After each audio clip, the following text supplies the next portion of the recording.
سلام دوستان، وقتتون بخیر باشه. آرش هستم، در خدمتتون هستم با یک ویدیو جدید و تازه. میدونم این ویدیو بعد جور صدا میکنه و ویدیو خیلی عجیب غریبیه. تا به حال فکر کنم به این حجم از تحلیل و پیش بینی من تا حالا نداشتم و دارم سعی میکنم شما رو باز هم عمیق‌تر بکنم نسبت به آن چیزی که در پیرامونتون میگذره و در اطرافتون میگذره. قبلش با یه داستان شروع بکنم و این داستان جالبیه. یک فیلسوفی به نام استاد پاپاداروس یه داستانی داره. توی کلاسش ازش میپرسن که معنای زندگی از نظر شما چیه. بعد یه آینه ای رو از توی کیف پولش در میاره، میگه یه زمانی من یه موتوری تصادف میکنه، این آینه شکسته اون موتور رو من صیقل دادم و کردمش یه دایره از بچگی.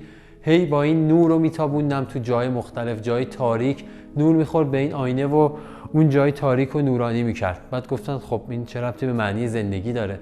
گفتش که معنی زندگی ما هم همینه. هر کدوم از ما یه آینه ای هستیم که میتونیم اگر جای ناامیده امید رو ببریم، اگر جای دروغه راستی رو ببریم، اگر جای تاریک نور رو ببریم، اگر جای ناآگاهی آگاهی رو ببریم و اگر جای بیپولی پول رو ببریم و هر کدوممون میتونیم یک آینه باشیم که چیزهای خوب رو منعکس بکنه.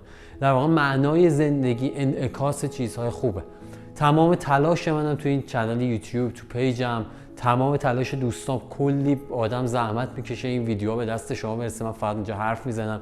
کسی که داره اینجا کار میکنه کسی عجیب غریبیه، دارن کار میکنن که بتونیم بهترین آگاهی ها، بهترین اتفاقات رو برای شما رقم بزنیم. امیدوارم حمایت بکنید و تک تک شما اون آینه‌ای بشید که آگاهی رو داره روی ناآگاهی این مملکت و روی این ایران ما میپوشونه و همه مردم ما انشالله که روزی آگاه، عاقل و دانا باشن نسبت به آن چیزی که داره اتفاق میفته.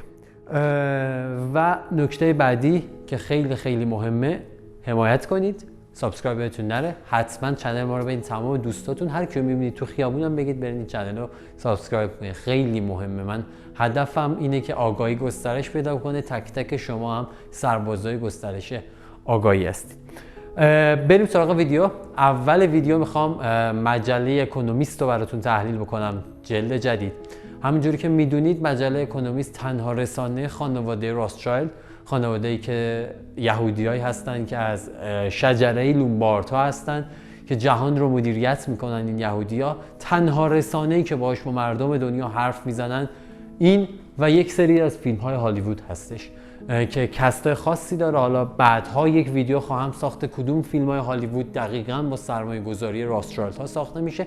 توی این ویدیو هم فیلمی رو قرار بررسی کنیم به اسم 2012 که دقیقاً توسط سرمایه‌گذاری مستقیم خانواده راثشایلد ساخته شده.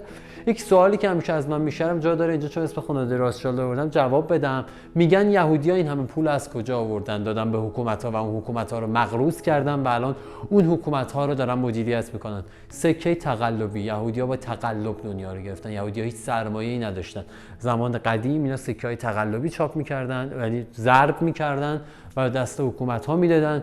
کاری که همین الان هم تو کل دنیا میکنن. پول تقلبی چاپ میکنن، ارز تقلبی چاپ میکنن.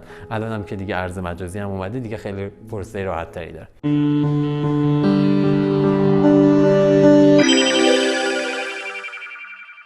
خب بریم سراغ تصویر مجله اکونومیست سال 2021 امسال چاپ شده. ببینیم تو مجله چیه. اول و آخر تصویر دارید ویروس کرونا رو میبینید، یعنی از ابتدا تا پایان امسال حداقل کرونا در جهان هستش. پایین ویروس کرونا عکس واکسن رو میبینید با یه رنگ سبز رنگ که میدونیم همه ما رنگ سبز رنگ در انیمیشن ها، تمام انیمیشن که حتی تو بچگیمون دیدیم، رنگ سبز رنگ نمایش دهنده پویزن یا اصطلاحاً سم هستش که دارن به کل جهان میزنن. عمق کرونا هم داره به ما میگه که حتی کودکان هم مجبور به ماسک زدن خواهد شد و یک علامت سوال این پایین که یعنی حتی خود قدرت‌ها هم نمیدونن تا کجا قراره این کرونا پیش بره و چه اتفاقی قراره بیفته. در کادر بعدی بایدن و پرچم پاره شده آمریکا رو از وسط نصف شده آمریکا رو می‌بینید و بخش هسته‌ای، احتمالاً استفاده بایدن از بمب اتمی یا بحران هسته‌ای در امریکا یکی از این دو تا احتمال خیلی بزرگ تو امساله که میتونه بایدن رقم بزنه یا حمله اتمی بکنه به یک جایی یا یکی از نیروگاه‌های امریکا مثل چرنوبیل که روسیه و شوروی سابق رو زد زمین، شاید این بار در آمریکا هم یه همچین بحرانی رو داشته باشیم و از بین رفتن آمریکا هم تو تصویر کاملا با پرچم تیکه پاره شده آمریکا مشخص هستش. کنار دقیقاً آمریکا می‌بینید که پرچم چین و تیک تاک، جایگزین شدن تیک تاک با اینستاگرام که همین الان هم اتفاق افتاده. تیک تاک فن بیشتر، کاربر بیشتر، ویدیوی بیشتر و مقبولیت بیشتری در دنیا پیدا کرده و چین به عنوان قدرت که داره از پایین به سمت بالا حرکت میکنه، یعنی چین داره کاملا از پایین به سمت بالا میاد بالا. منبع انرژی تجدیدپذیر رو میبینید که بالا سر چینه که تو ویدیوهای قبلی که راجع به چین صحبت کردم بهتون گفتم چین قرار مجری تأمین انرژی پاک در دنیا باشه، چیزی که در دنیا بهش نیازه. و بعد از بین رفتن دلار و میبینید که چین که میاد بالا عملا توی این گردونه دلار به سمت بالا حرکت میکنه، یعنی دلار میره بالا از صحنه محو میشه و احتمالاً اون پایین یوان چینه که داره به سمت جایگزین شدن با دلار حرکت میکنه. این ورش خیلی جالب، این ورش از نظر من جزو مهمترین بخشاشه. یک چارت مالی رو میبینید، شاید ندونید ولی سال 2021 10ها برابر 2 دهه اخیر بازارهای مالی در دنیا پول وارد بازارهای مالی، چه استاک مارکت بازار سهام، چه کریپتو مارکت بازار ارزهای مجازی شده و قطع به یقین میدونم امسال یا اوایل سال آینده برنامه عظیمی واسه زمین زدن کل این بازارها دارن. یه اتفاق احتمالاً مثل 2008 قرار تکرار بشه، انفجار کریپتو و انفجار بازارهای مالی شاید در یکی از این روزها و یکی از این امسال یا اوایل سال آینده ممکنه اتفاق بیفته، چیزی که اتفاقات بزرگ این بر نوشته.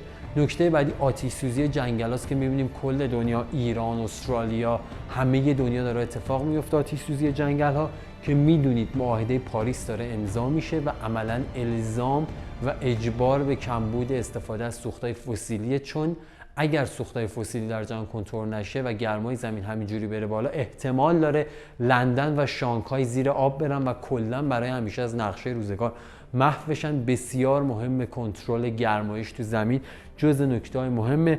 سومی مسئله دوربین، تاثیر رسانه که می‌بینید چه جوری تو این 1 سال خرده‌ای همه جور فیلمی بوده دیگه، از گرفتن کنگره بگیر تا 1000 جور فیلم و بازی و حاشیه و انتخابات آمریکا و همه جوره دیگه ذهن‌ها درگیر بوده. و پایینم که ویروس کرونا، ادامه ویروس کرونا، مجله عجیبیه و اتفاق خیلی خیلی عجیبیه که باید بهش اهمیت داد. خصوصا من بخش جایگزینی دلارش، بخش استفاده از انرژی‌های پاک و استاک مارکت. اگر تو بازار مالی دارید فعالیت میکنید چشتون باز باشه، هر لحظه ممکنه شب بخوابید صبح بلند بشید اتفاق عجیبی بیفته به دلیل بدهی فوق‌العاده بالای دلار به کل دنیا و میدونید متر همه بازارهای مالی در دنیا به دلاره و اگر اتفاق برای دلار بیفته کل بازارهای مالی امکان از بین رفتن دارن. تو ادامه ویدیو و تحلیل فیلم 2012 که در واقع همین چیزایی که الان گفتم با تصویره با من همراه باشید. ممنونم.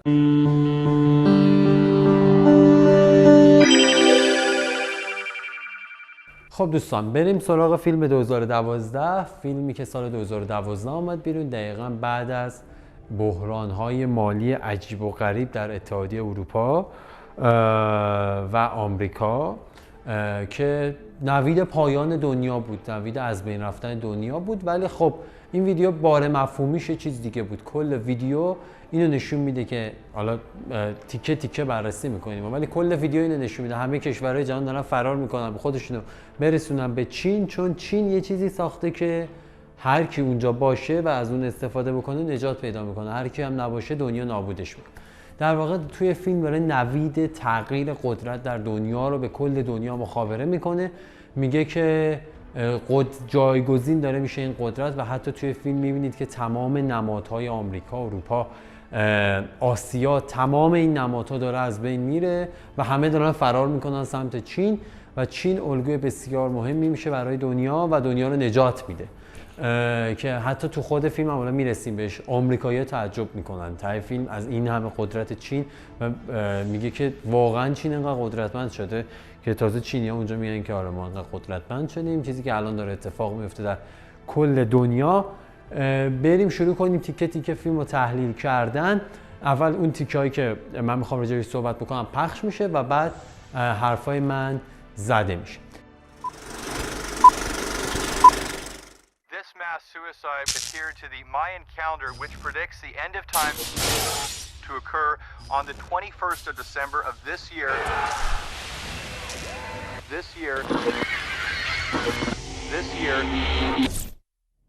What are the odds?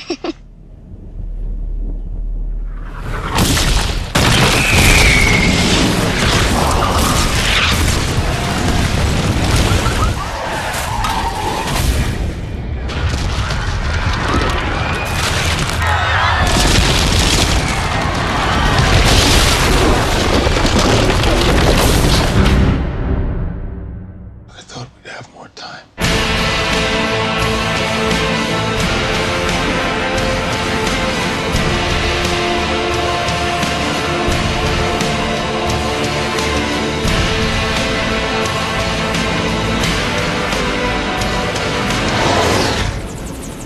He said that the government is building these ships. So when do we let the people know? Our mission is to assure the continuity of our species. Wasn't it also decided that people have the right to fight for their lives?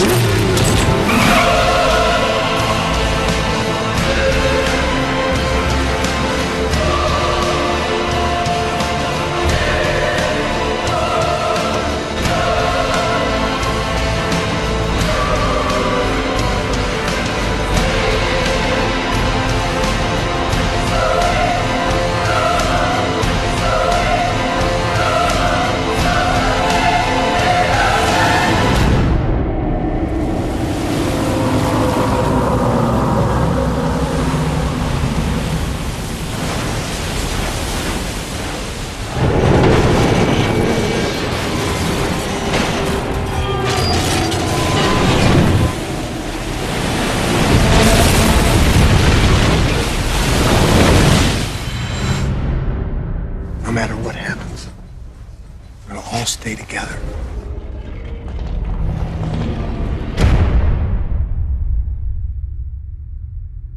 Find out the truth. Search 2012.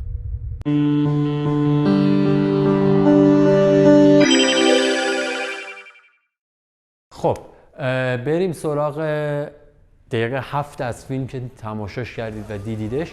تظاهرات سنگین و شدید در مقابل کنگره در آمریکا که دیدید در زمان انتخابات بین ترامپ و بایدن. همین تظاهرات عیناً شکل گرفت، در واقع نمایش آغاز تغییرات در دنیا این همین تظاهراته که من منتظر کلید خوردنش بودم. اونایی که پیج منو دنبال میکنن میدونن که من چند ماه قبل از انتخابات آمریکا گفته بودم که یک تظاهرات وسیعی در آمریکا صورت میگیره که اتفاقم افتاد. یعنی از این تیکه فیلم وام گرفته بودم، میدونستم که کار قدرت ها و راستچایلد اینه که توی فیلماشون اهدافشون و افکارشون رو قرار میدن واسه آدمای زرنگ که بفهمن و بتونن زندگی و مسیر زندگیشون رو عوض بکنن با اطلاعات و آگاهی. که دقیقاً تظاهرات اتفاق افتاد و از اونجا نقطه عطف دنیا و نقطه تغییر رسمی قدرت از سمت آمریکا به چین رخ میده که حالا تیکه‌های ادامه ویدیو رو خواهید دید. میریم جلو و من تیکه‌های دیگر هم براتون آنالیز میکنم.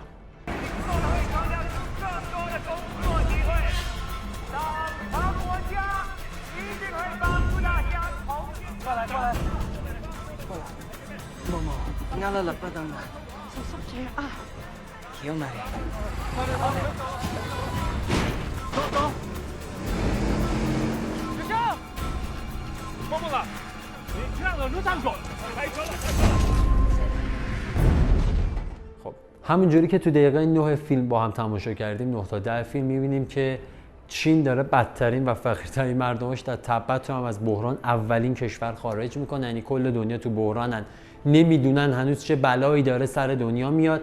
هیچ خبرگزاری تو دنیا اعلام نکرده ولی چین زرنگ داره مردمش از بحران خارج میکنه. کاری که در زمان کرونا کردن 2012 2021 دو تا تاریخی که خیلی با هم شبیهن در دنیا کردن. اولین کشوری که از کرونا خارج شد و اولین کشوری که حواسش به مردمش بود چین بود و تونست کرونا رو مدیریت بکنه که بتونه دست برتر رو در مقابل بقیه کشور داشته باشه. اینجا هم تو فیلم داره نشون میده که چین به راحتی داره مدیریت میکنه. در واقع نقطه عطف این تیکه اینه، چین داره کیا رو جدا میکنه. یه بخشی از فیلم رو با هم دیدیم، داره میگه کی خوندن بلده، کی نوشتن بلده، کی کار بلده و اونایی که بلده رو داره جدا میکنه. نوید اول، آن کسی که علم دارد، دانش دارد، مهارت دارد در دنیا میماند. آن کسی که ضعیف است از مهارت از دنیا خارج میشه. من 100% خودمم به این نظر شخصی میشه، ربطی به تحلیل و اتفاقات نداره. اینقدر مطمئنم که این ویروس کرونا اینقدر هوشمند ساخته شده که داره افراد ضعیف رو از چرخه دنیا خارج میکنه و قوی‌ها رو نگه میداره. کل چرخه فیلم هم که توی 2012 میبینید همینه. آدمای ضعیف، آدمای نامرد، آدمای نااهل خارج میشن و یک سری آدم درست درمون واسه اداره کردن و ادامه دنیا میمونن و کل سیر فیلم اینه، همه نابود نمیشن، هم جمعیت جهان کم میشه. کیا از بین میرن؟ اونی که بلد نیست، اونی که مهارت نداره، اونی که چیزی به دنیا اضافه نمیکنه داره از بین میره. پس به این نکته تو دقیقه 9 تا 10 فیلم خیلی توجه کنید که مهارت کسایی دارن نجات پیدا میکنن توسط خود چین و خود جهان هستی. قضیه انتخاب طبیعی داروینه دیگه دوستان. کسی نجات پیدا میکنه که چیز مثبتی به این جهان اضافه بکنه. کسی که نتونه چیز مثبتی به این جهان اضافه کنه محکوم به خارج شدن از چرخه طبیعی با این چیز هوشمندی که در دنیا تحت عنوان ویروس کرونا به وجود آوردن. همونجوری که میبینیم توی فیلم میره امارات، میره پاریس، داره این کشورها رو نشون میده و افرادی که دارن نجات پیدا میکنن. اون جایی که بک میزنه تو پاریس در واقع نمایش معاهده پاریس رو داره میده که در واقع چقدر این معاهده مهمه، به سرانجام هم نمیرسه. توی فیلم داره نشون میده و همین باعث میشه که جهان رو با آب فرا بگیره، گرمایش و پوسته زمین که دیگه نمیتونه اینو تحمل بکنه و کره زمین نابود میشه.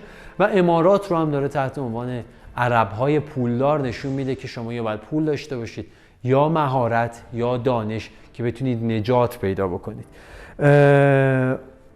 و فیلم از جای استارت میخوره که دانشمندی آدمی که خیلی کتاب دورشه و دنبال دانشه. کلا یه خط فکری در سینما هالیوود تو 5 سال 10 سال اخیر ایجاد شده. همه اون فیلمایی که راثچایلد ساخته، یه فیلم ساخت به اسم اسکیپ روم، این فیلم یا فیلم‌های دیگه، معمولا آدمایی که خیلی کتاب میخونن و آگاهن میتونن خارج بشن و تو بحران قرار نگیرن. آدمایی که خیلی انگلن اصطلاحاً و فقط دارن به قول بیل گیتس اکسیژن جهان الکی مصرف میکنن و چیزی اضافه نمیکنن، اینا از چرخه دارن حذف میشن. Afternoon, ladies. Are you even listening to me? Unfortunately, I am, Harry. I heard from Audrey you're a grandpa now. Would you mind keeping your nose out of my family? You're cramping my style, baby. There we are. So he married a Japanese girl. How is that the end of the world? Come on, Tony, you should at least go see him. You see your boy?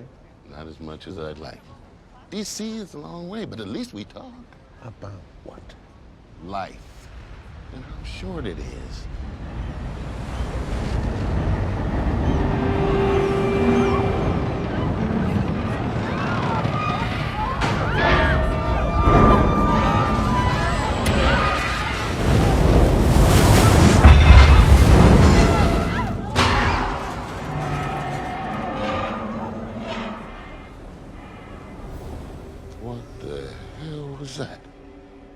خب حالا همینجوری که تو فیلم داریم میبینیم تو بخش که فیلم میره رو کشتی و که کشتی داره حرکت میکنه، میبینید که سالمندا دارن سوار کشتی میشن برای رفتن به تفریحاتی، لذت بردن از پایان عمرشون و میبینیم که تو فیلم میمیرن و اون کشتی توسط طوفان از بین میره.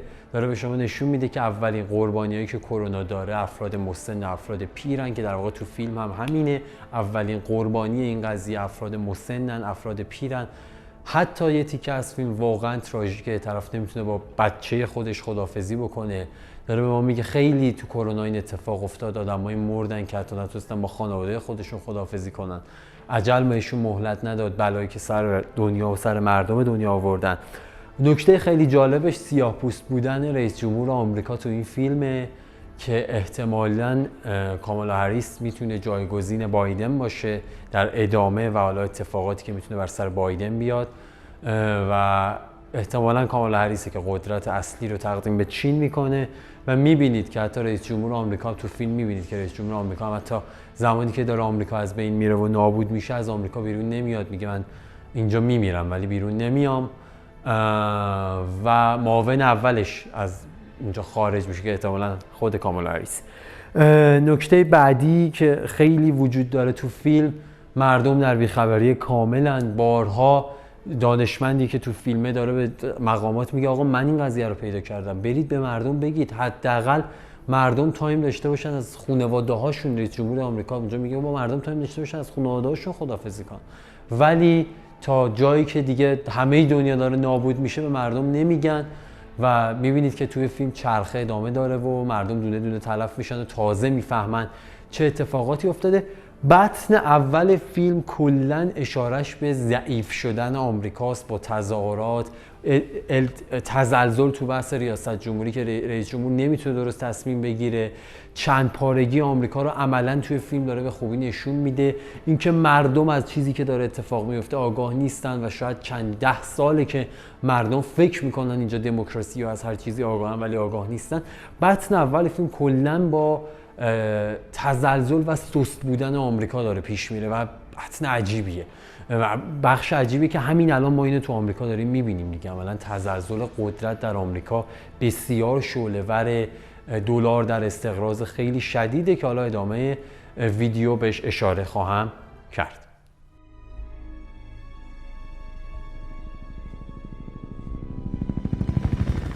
حالا همینجوری که دارید میبینید اینجا بازیگر نقش اصلی فیلم شک میکنه، میگه که چه اتفاقی داره میفته، این همه تجهیزات اونجا بود و این همه اتفاقات اونجا بود، چی داره میشه.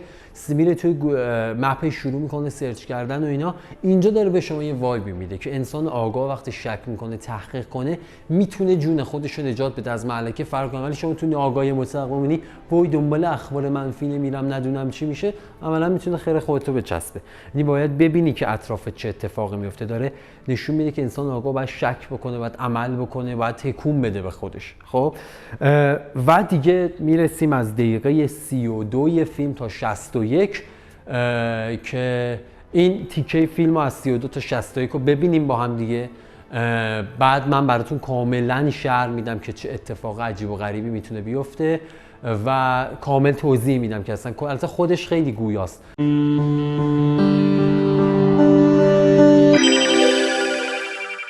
از دقیقه 32 شروع میکنیم تحلیل کردن. دیدی که این بازیگر اصلی رفت پیش این اصطلاحاً دیوونه‌ای که یه رادیوی محلی داره که خیلی منو یاد خودم میندازه، چون نه شبکه اجتماعی آنچنان قوی دارم که این حقایق رو به گوش دنیا برسونم. انگاری یه موقعی اسم میکنم من اون آدمم با همون رادیو کوچیکه و یه سری آدم محدود که دارن به من گوش میدن، نه کل دنیا. و هرچی هم میگیم عده‌ای هم که دارن گوش میدن باور نمیکنن تا وقتی اون بلایای اتفاق بیفته. خیلی جالب بهش میگه که کل دنیا داره نابود میشه. اول استاک مارکت، بازار سهام، بعد اقتصاد، بعد دلار و با یه پاندمی، یعنی با یه پاندمی اتفاق میفته. عملاً داره به شما میگه که کرونا چه بلایی داره سر آمریکا میاره که همین الان آورده. و یارو بازیگر اسمش شک میکنه، میگه نمیشه که توی دیوونه اینا رو بدونی، مردم قوی دنیا این همه عالم و دانشمند ندونن. یه تخته رو میکشه پایین، دیدید یه لیست تو روزنامه‌اش نشون میده که میبینی همه اینا این حرفا رو میدونستن تا حرف زدن و چون آدمای معروفی بودن کشته شدن. تو همین تایم کرونا 3 تا از دانشمندای بزرگ دنیا که اومدن حرف زدن و گفتن کرونا ساختگی اثبات کردن و حتی 2 تاشون راه درمان قوی واسه کرونا داشتن که میتونست کرونا رو نابود کنه، کشته شدن. یکیشون در شیکاگو به ضرب 8 تا گلوله کشته شد. یعنی هر کسی بدونه و حرف بزنه احتمال مرگ براش وجود داره، حتی خود من. بریم جلوتر. اونجا خیلی تیکش خیلی جالبه، یعنی واقعا تراژیکه. بهش میگه که خب حالا چجوری نجات پیدا کنیم؟ میگه یه دونه توی چین یه دونه اسپیس شیپ ساختن، بری اونجا نجات پیدا میکنی. خب میگه خب آدرس بده من میرم. میگه تو رو راه نمیدن، فقط بیل گیتس، آدمای درست درمون، آدمای قوی، آدمای پولدار. اسم بیل گیتس اینجا خیلی خفنه. بیل گیتسی که خودش سرمایه‌گذار کرونا بوده، بیل گیتسی که خودش سرمایه‌گذار حتی واکسن سوری کروناست. اسمش میاد توی فیلم و میگه که فقط این دست افراد میتونن برن و نجات پیدا کنن، تو نمیتونی. و اون از اونجا بازیگر اصلی فیلم تو ذهنش جرقه میخوره که من یه جوری باید خودم و خانواده‌مو از این مهلکه نجات بدم. میبینیم که بلافاصله زنگ میزنه به زن سابقش، میگه که اوکی جمع کن بریم. اونجا دیگه دیالوگ عجیب غریبی که شنیدید که برگشت گفتش که گاورمنت گفتن، دولت و مردا گفتن اوکی همه چی. وقتی میگن اوکی شما فرار کنید، چیزی که همیشه من میگم وقتی یه دولت مردی حکومتی داره به شما آرامش میده، میگه وای همه چی اوکی. البته ما تو ایران با این قضیه خیلی آشناییم که همه به ما میگن همه چی اوکی ولی بدتر میشه. این قضیه برای ما عادیه ولی برای مردم دنیا شاید زیاد عادی نباشه. وقتی گاورمنت بهت میگه همه چی اوکی و فرار کنی، نه بمونی. و از اونجا فرار شروع میشه و قصه اصلی آمریکا از اینجا با یه خط فکری لیموزین شروع میشه. اول میبینید که یه لیموزین میاد همه بچه‌ها رو سوار میکنه. اول درش کنده میشه، بعد در اتفاقات و در مسیر کامل ماشین میترکه، رد میکنه همه بلایا و مصائب رو رد میکنه. یه تیکه هم حتی میبینید که دوباره از بین رفتن پیرمرد پیرزنا رو که ماشین اون پیرمرد پیرزنه میخوره تو دیوار و میمیرن، سمباله ها دارن از بین میرن. و اینجاست که عملاً داره هی به شما القا میکنه که تو باید به یه حرف آدم آگاه گوش بدی، به حرف آدمی که اطلاعات داره میره مطالعه میکنه، دانش داره گوش بدی. از دقیقه 48 دیدیم سوار هواپیما شدن، شروع کردن به حرکت کردن. عملاً با هواپیما داره با خانواده‌اش میره سمت اون آدمی که نقشه اون اسپیس شیپ رو داشت و میدونست کجاست، میخواد اون نقشه رو بگیره که خانواده‌اش رو برسونه به اونجا. و قصه فیلم و استوری اصلی فیلم از اون ماشینی شروع میشه که میبینید پرچم آمریکا روی ماشینه. ماشین بلایا، سیل، آتشفشان‌ها، هزار اتفاق ناجور رو این ماشین رد میکنه تا برسه به اون هواپیما. هزار جور اتفاق، یعنی خود آمریکاست، هزار جور اتفاق رو رد کرد، هزار جور مسائل و مشکلات رو حل کرد، کلی جنگ در دنیا رو انداخت، کلی خرابی در دنیا به بار آورد، با کلی مالیات گرفت، کلی هزینه کرد. ولی دیگه این ماشین فرتوته و میبینید در سکانس آخر که این ماشین به آخر خودش میرسه سقوط میکنه و اولا آمریکا نابود میشه. در واقع با سقوط اون ماشین توی دره داره به شما نمایش نابودی آمریکا و نابودی قدرت آمریکا رو میده. ببینید کل فیلم سناریوش اینه، ابزارهای قدرت داره از بین میره ولی مردم مثلا آمریکا در جای سیف قرار میگیرن، میرسن بالاخره به جای سیف، ولی اون قدرت آمریکا در واقع ماشین قدرت آمریکاست. و میبینید دیگه سناریوی منفورسازی قدرتمندی آمریکا شروع شده با اومدن بایدن، انتخابات جوک و مسخره‌ای که کل دنیا آمریکا رو مسخره کرد، اشغال کنگره، خروج آمریکا از افغانستان، به زودی شاید خرابکاری واکسن فایزر، عدم توانایی کنترل کرونا توسط آمریکا. آمریکا هر روز داره از یک قدرت محبوب به یک قدرت منفور و منفورتر تبدیل میشه. چرا؟ چون دیگه آمریکا به درد دنیا نمیخوره. عملاً آمریکا دیگه شده اون ماشین فرسوده‌ای که کارشو کرده و دیگه کارایی نداره. قدرت رو شیفت میخوان بدن تا بتونن مقاصد خودشون رو ببرن جلو. تو جایی از فیلم هم دیدید دیگه، طرف دنبال نقشه بود، اون نقشه یعنی داره هی به شما تو فیلم کد میده، آقا دنبال آگاهی باش، دنبال دانش باش، دنبال یک مسیر فرار باش، نگران نباش دنیا داره نابود میشه. این الان کرونا داره چیکار میکنه؟ کرونا داره همه چی رو نابود میکنه.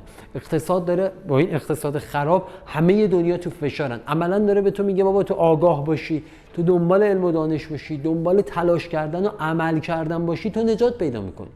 ولی کسی که میمونه کاری نمیکنه نجات پیدا نمیکنه. و کل این صحنه‌های حرکت ماشین با اون دیالوگای فوق‌العاده عجیب اون کسی که صاحب اون رادیو استیشن است داره انجام میشه که داره میگه دونه دونه ایالت‌هایی که داره به ترتیب نام میبره ایالت‌هایی ان شاید جالب باشه که بیشترین آمار کرونا و کشته رو در آمریکا دارن. کاملا میگه از اینجا شروع میشه به اینجا میرسه به اینجا میرسه و دونه دونه اینا کرونا شکستشون میده. و میدونید دیگه مثلا تگزاسی که اونجا نام میبره از نظر اقتصادی جزء ترکیده ترین ایالت‌هایی که اقتصاد کاملا لهی پیدا کرده و اقتصاد کاملا ضعیفی پیدا کرده و عملا ترتیب از بین رفتن ایالت‌های آمریکا رو حتی اون شخصیت داره درست میگه و داره باز به شما کد میده که آقا این اتفاقات داره میفته. جای فوق‌العاده عجیب غریب فیلم اینجا بود. یه جای عجیب هم داره که حالا جلوتر بهش میرسیم. Go on now. Not without you, sir. You get on that plane, son. It's a brave new world you're heading to. And a young scientist is gonna be worth 20 old politicians. همینجوری که با هم دیدیم دیالوگ طلایی رئیس جمهور آمریکا رو با هم دیدیم که به دانشمندشون میگه تو برو، ارزش دانشمند بیشتر از یه سیاستمدار. حتی چیزی که من بارها تکرار میکنم، دانش، علم، آگاهی، بارها و بارها و بارها. و میبینیم که کل جهان داره حرکت میکنه به سمت چین برای نجات پیدا کردن، دارن همه میدوئن به سمت چین که چین نجاتشون بده. و همینجوری که دیدیم تو سکانس طلایی که گفت هر کسی که میدونه و بدونه حرف بزنه راجع به این قضیه، گفت کسی که میدونه مهم نیست، کسی که حرف میزنه راجع به این قضیه مهمه و ما اونو میکشیم و حتی شاید اجازه خداحافظی کردن یه پدر با یه پسرم ندیم. ما تصمیم میگیریم و ما فعلا باید کره زمین رو نجات بدیم، نه مردمی که محکوم به مردن. در واقع چیزی که کرونا برای ما ساخته دیگه، ما نه میدونیم چه بلایی داره سرمون میاد، نه میدونیم چیه، هر روز یه بلایی داره سرمون میاد، یه سری آدم میمیرن و حتی هنوز هیچکی نمیدونه آقا این چرا این ویروس داره میکشه. و توی فیلم یه جای خیلی جالب میشه، یه سری شخصیت از روسیه، یه سری شخصیت از آمریکا با هم توی هواپیما قرار میگیرن و همشون فرار میکنن به سمت چین. خیلی جالبه، یعنی فرار روسیه و آمریکا حتی برای نجات پیدا کردن به سمت چین با یک هواپیمای روسی حرکت میکنن به سمت چین برای اینکه نجات پیدا بکنن و این نجات پیدا کردنشون میتونه مستلزم خیلی اتفاقات باشه که حالا جلوتر بهش میرسیم.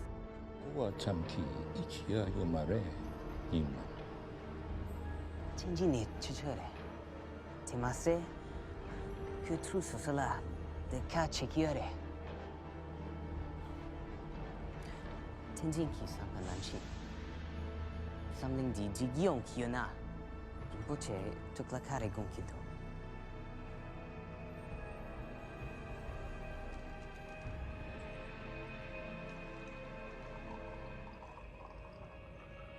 不切，查康送。他录什名字Ketuk, cirang kayu di nangsin, semba, tuk padra mendra, bangbu kentuk, tuk pate zo masangna, yekendis lamjun cipo.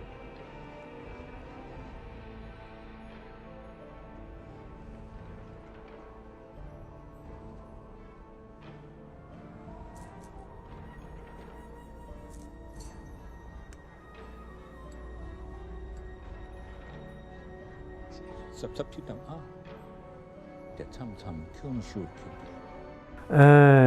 خب همونجوری که دیدیم دوباره یکی از قوی ترین سکانسی که خودم خیلی دوستش دارم، صحبت دوتا راهب چینی با هم که عملاً داره راهبه بهش میگه که راه آگاهی یه چیزه، یه موقعی لیوانت پره، انقدر پره نمیتونی بفهمی چه بلایی داره سرت میاد. لیوانه رو خالی کن، هر چیزی که تو الان کردن تو مخت که شاید 10 ها ایراد و اشکال و اتفاق بد باشه که اصلا واقعیتی نباشه، و این لیوانه رو خالی کن، چیز جدیدی که خودت دوست داری پر کن. ویدیو ویروس ذهنی من یادتونه، ذهن همه ما رو با کلی ویروس ذهنی عجیب غریب و چرت و پرت که اتفاقاتی که اصلا ما نمیخوایم پر کردن و ما بهشون معتقد شدیم و داریم انجام میدیم. اینو خالی کن، اون چیزی که خودت دوست داری رو بریز تو اون لیوان. داره راهکار آگاهی هم فیلم بهتون میگه. Tell me, Mr. Karpov, how much did you pay? €1 billion. Bed sheets. That's disgusting. Oh, yeah? You know, Curtis, I wasn't always a businessman. I'm a boxer. It was my only playing when I was boy, making Murmansk. And my coach, his name was also Yuri. He always said, if someone wants to beat you, he has to kill you first.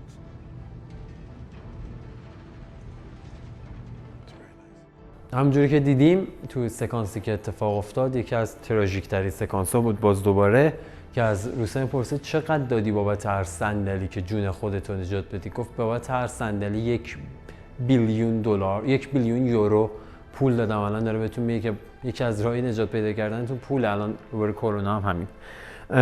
و مثال بعد روسیه رو میزنه و توی فیلم هم میبینید که همین روس نابود میشه. عملا توی فیلم یه سکانس های جالبی داره که داره نامردی روسا رو از بین رفتن نشون میده. همین الان میدونید که چقدر پوتین متزلزله و احتمال جابجا شدن پوتین بسیار بالاست. سیاست جالب بوکسورای روس و بوکسورای روسی که سیاست کلی مملکتشونه، میگن اگه میخوای به یکی ضربه بزنی بکشش، اصلا ضربه ما نداریم چون بعدا بلند میشه میکشتت.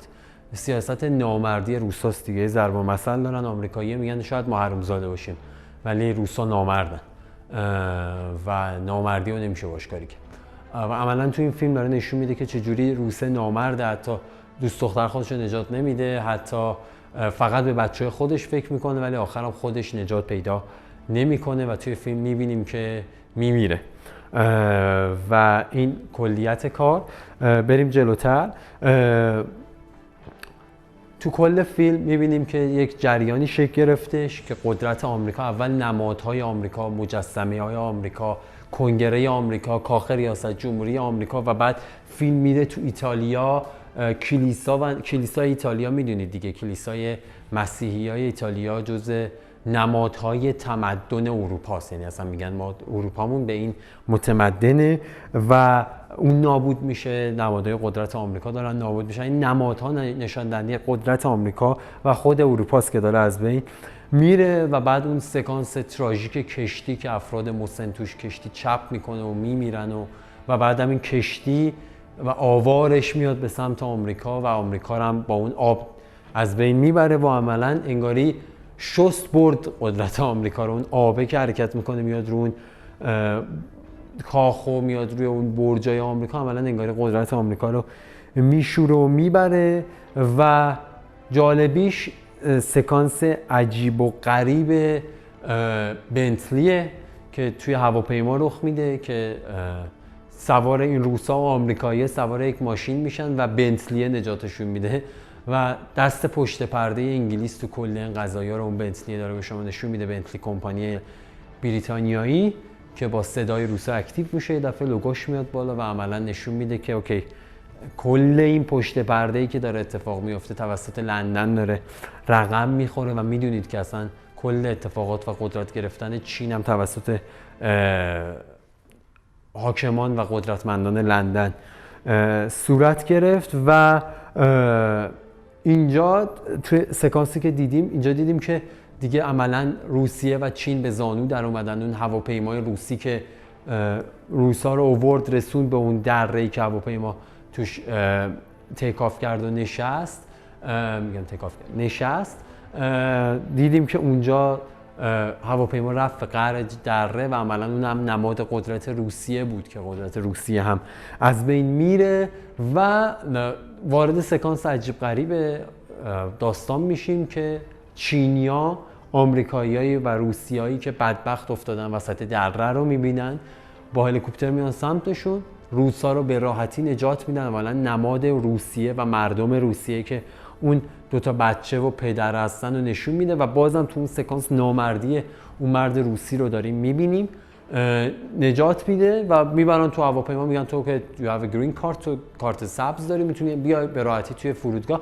ولی آمریکایی‌ها رو چین نجات نمیده. یک سکانس خیلی عجیب و غریب که نشون دهنده همین الان تضاد چین و آمریکاست که میدونید عملا جنگ وارد جنگ قدرت شده و میتونه خیلی اتفاقات عجیب غریبی رو رقم بزنه.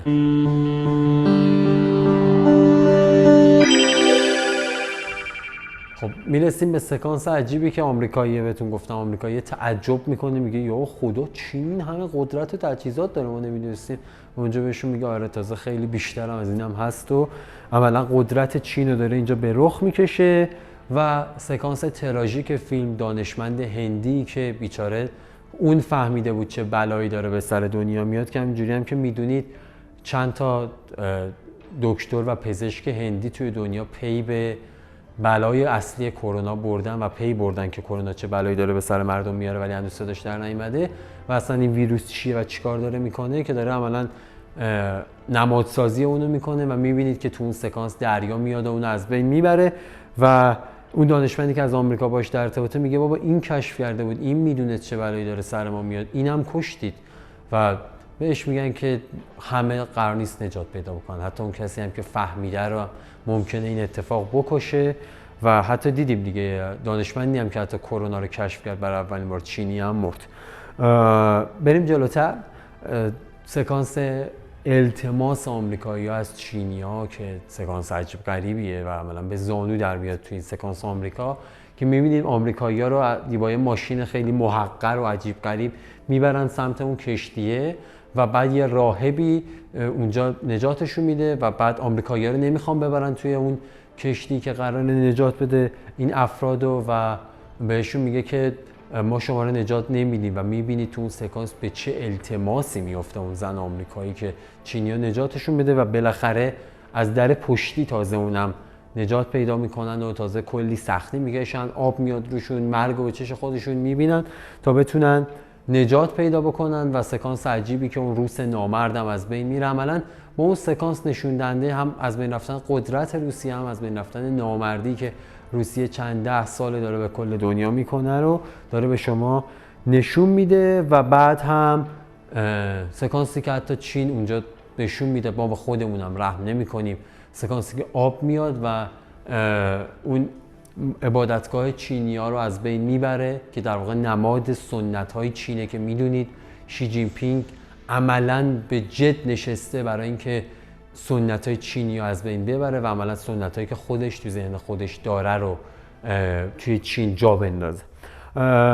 و دیگه سکانس هایی که هواپیمای آمریکایی که قدرت آمریکاست نابود میشه و سکانس آخر فیلم که بالاخره همه نجات پیدا میکنن، نزدیک به یک خشکی میشن و هیمالیا که مرتفع ترین جای زمین بوده الان تبدیل به یک زمین قابل زندگی شده رو توی فیلم نشون میده. و دیالوگ عجیب ویدیدت و که ما انجامش دادیم که میبینید چه چیزهایی آخر دنیا رو نجات میده: علم، محبت، کنار هم بودن، در کنار هم دیگه بودن، آگاهی، دانش.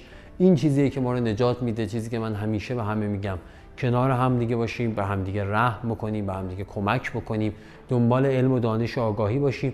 این اتفاقاتی که دنیا رو نجات میده. والله این 2012 که دیدید شاید یه فیلم باشه، شاید آبی در کار نباشه، شاید طغیان رودخانه‌ای در کار نباشه، شاید کل جهان زیر و رو نشه، ولی این کرونا قدرت رو داره از آمریکا میگیره میده به چین و کل فیلم داره به شما سال 2012 اینو نشون میده.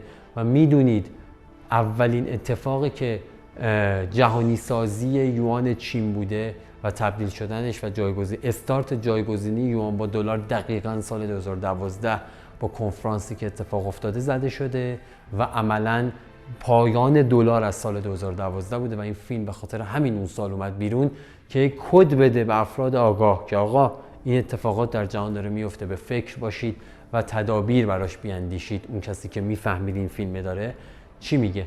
یه ذره به اطرافتون دقیق‌تر نگاه کنید، دنبال آگاهی باشید. نشانه‌های قطعاً گذاشته شده برای همه که بتونن خودشون از این مهلکه‌ای که در دنیا داره به وجود میاد رها کنن. دنبال مهارت و دنبال آگاهی باشید. دم همتون گرم.